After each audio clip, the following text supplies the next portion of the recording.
wildlife experiment to revive the population of cheetahs in the country is under fire from all sides.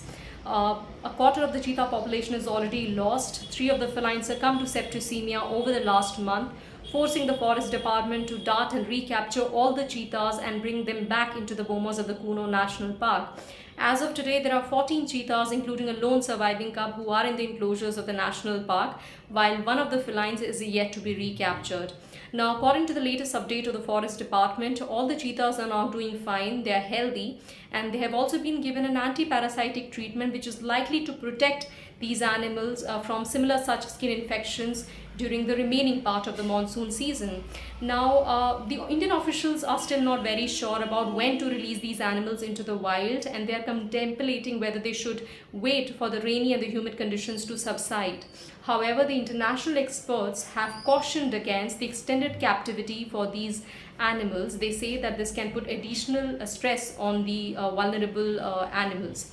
Now, we spoke to one of the South African experts, Mr. Vincent van der Merwe. He's one of the international experts on the consulting panel of the Cheetah Project Steering Committee formed by the government in April this year. He's also the manager of Cheetah Meta Population Project in South Africa, where he has overseen the growth of the population over the last decade.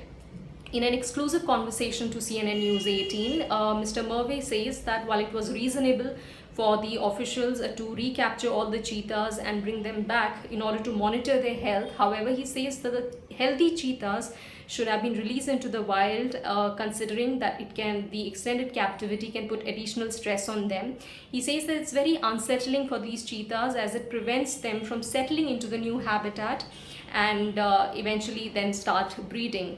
Now, he also talked about the death of 6 cheetahs over the last 6 months, the 6 adult cheetahs in the last 6 months, talking specifically about one of the female cheetah who died during a mating attempt in May. He says that it was a collective call made by both Indian and international experts to put the female cheetah in an enclosure with the 2 other males. He says that it's very rare that a male cheetah would kill a female during a mating attempt. However, it was unfortunate that it happened. Then he talked about the 3 latest deaths due to septicemia, and he says that it may be due to a winter coat problem.